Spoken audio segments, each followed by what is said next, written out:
biyya isaaniitti egaa akka fedhan nama godhani. Fedhan ol si baasan, fedhan gad si buusan, fedhan si cafaqan, fedhan si hidhan. Odoo biyya qabnu, osoo nama qabnu, osoo hayyuu qabnu, osoo goota qabnu, osoo leenca qabnu, osoo tokkummaa qabnu, osoo biyya raaree bal'oo qabnu, biyya namaa keessatti saree taane iccitiin biyyarraa nu baasee qilee kana keessa na oofu maalii naan jetti sammuun tiyyatuun.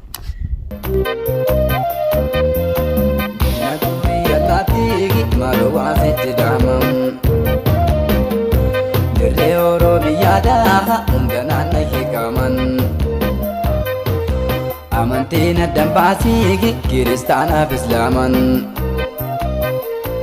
ummata oromootiin na jedheen salaamaa yoo lubbuudhaan jiraanne nu walaagina qaamaa mina guurii allaattii maaloo waasetti dahamam. Assalamu alaikum warahmatullahi wabarakatuh. Kabajamtoota hordoftoota daawwattoota kiyya, imalli kiyya akkuma itti fufetti jira. Faffacaane akka callee citte biyya namaa irra iccitiin rakkoo kennaa naa galuu dide, iccitiin dhibe faffacaatii Oromoo naa galuu dide, dhumaatiin Oromoo iccitiin isaa naa galuu dide. Warri isinii gale akka naaf himtan ummanni keenya biyyatti ni dhuma, biyyarraa ba'u ni dhuma. Qabrii hedduu meeqan arge.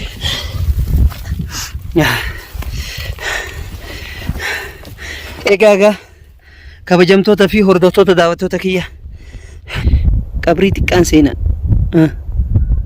Kunniin qabrii amma yaa jiraachuu laman dhabnu gaawa dhumaatii dhaami. Laman dhabnu. Egaa haga ammaa deemsumarra kiyya deemsa ittuman jira jechuudha. Namatti hin baane gaara qixxee gaheetiin jira amma. Lafti dheeraadha, lafti raareedha.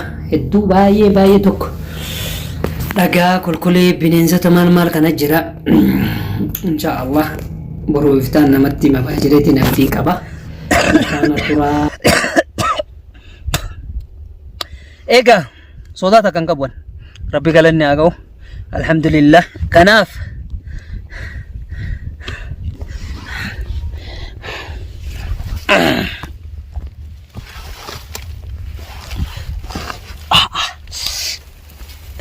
cinqii fi rakkoo keessaa baanee jirra, hiraara keessaa baanee jirra. Khalaas nageetti haala cinqii magaalaa keessaa mataan wareersitu nu hiraartu.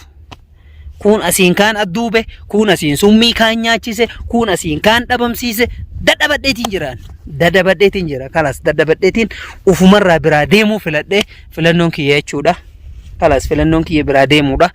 Kunoo akka isin argaa jirtanitti gaara keessa jira. Kabajamtoota hordoftoota daawwattoota kiyya, warroonni yaada keessan naa gumaachuudhaan maammee biyya san keessaa deemii, biyya san keessaa bahii jettan wallahi galatooma ulfaadhaa isiniin jedha. Inshaallah du'aa himatee sanin na cinaa dhaabadha. Lubbuun udduun hin baatu. Galu gara biyyateeti galtee wal'aansoo wal qabu, hiyyummaa wal'aansoo wal qabu, mootummaa wal'aansoo wal qabu, homaa dandeetti wal'aansoo wal qabuudha. Dalagaadha guutuun yoo walii galtee silaa isaan si tuquu baatan ni jiraata, yoo isaan si dhiisuu didan qabsoo eegalta. Filannoon Oromoo lama qofa. Silaa duutii nuu du'a, dhumaatiin nuu dhumaami, bakka arginattuu dhumuma jirra. Jara nameetiin tallaa Oromoo malee ka gaara keessatti qilee keessa deemu, qilee keessatti du'u, ka summii wal nyaachisu, ka wal ajjeesu, ka wal dhabamsiisu, ka walirra duulu jira. Nu malee maali iccitii waan kana dhibiyan? Iccitiin rakkoo kennaa maali? Of duuba deebi'aatii barbaada iccitii rakkoo kennaa. Furmaata argachuu qabna. Ummanni kunu biyya ofirraa godaanutti hin jiru, biyya ofirratti rahaa godhu jira. Nus biyya teenya irratti rahaa godhuudhaaf, nus biyya keenya irratti abbaa irree ofirraa kaafne abbaa biyyaa ta'uudhaaf, abbaa biyyummaa mirkaneeffachuudhaaf iccitii san barbaada. Iccitiin nu jalaa dhokate, waattu nu jalaa kabajamtoota hordoftoota kiyya, oduu asiin gadi isin argisi. Qabrii xiqqaan seenaa. Kunniin qabrii kunniin kan isu jiru kun qabriidha. Allah yarhamu. Rabbi rahmata isaanii haa godhu. Maanii goona feemiti. Kanaaf ana amma iccitii biyyarraa nu baasu san barbaaduuf deema. iccitiin biyyarraa nu baasee qilee kana keessa na oofu maalii naan jetti sammuun tiyyatuun biyya taatu bar awo lafa dhagaa akkanaa qabnaa nuti lafa warqii daaba qabna maalii iccitii rakkoo kana siriin nu dhamaasanii nu yaasanii maal nutti godhatan beekumsa taatu addunyaaraaf dandeettii taatu waa hunda qabna xayyaara taatu samirra oofna konkolaataa taatu lafarra oofna harree taatutti fe'an gaangee taatu ni yaabbanna maali rakkoon keenya anaan galle deebii barbaada isinirraa dafa deebiin isinirraa barbaada iccitii keenya iccitii nu faffacaasu deebii koomentii jalatti isinirraa barbaada maali rakkoon keenya namaa gadii biyya taatu maal fakkaatu qabna bara maraa ka dhumu Oromoo waggaa waggaan ka dhumu Oromoo siyaasaan dhuftuuf ka dhiitu Oromoo abbaan irree ka dhufu ka hiidhu Oromoo ka baqatu Oromoo maqaa Oromootiin ka dhufee Oromoo ani Oromoodha jedha uffata dirateetu na dhiibde gaafii natti ta'aa jirti kanarra boo ofirraa cinqii fi raara tanarra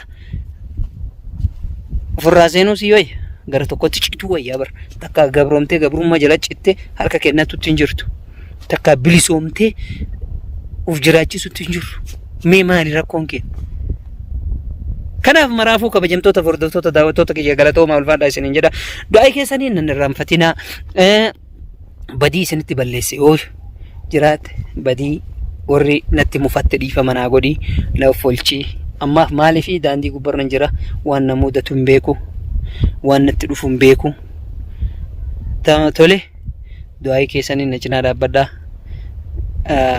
galatoomaa bakka jirtanitti naaf jiraadhaa bagan Oromoo ta'e bagan ilma keessan ta'e bagan isinirraa dhaladhe jechuudha akkuma isin argitan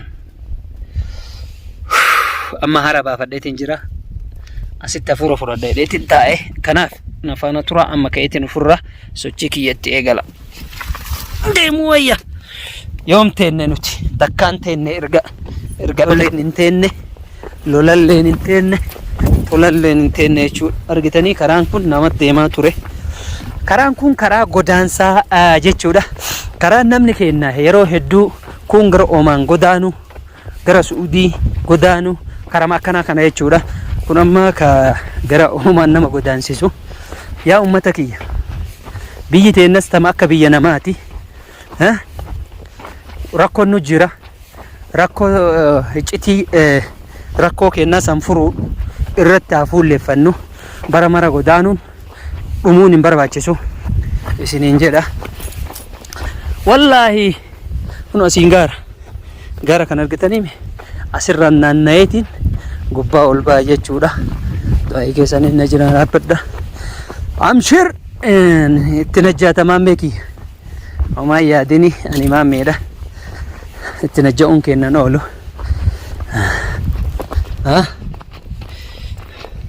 hanga yoomteen taa'urra uf laaluun dallaaquu wayyatte Oromoon taa'urra kanaaf na faana tura egaa obboleeyyantii qaqqaaliiwwantii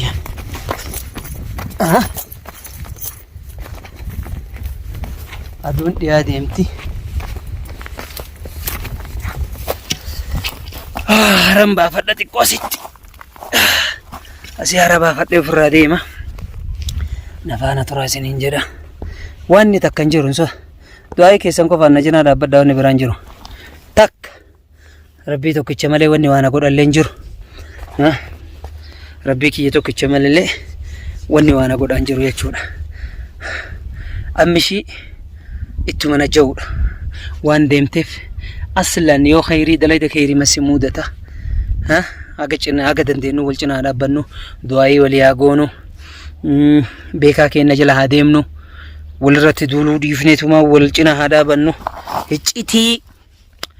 iccitii rakkoo baqa keenyaa barbaadudha dubbiin sabni Oromoo maaliif baqata iccitii kana dhokate kana baasuu qabna iccitii kana baasuu qabna ifa warri isin ifa taate naayima irra duuluu qabna furmaata argachuu qabna.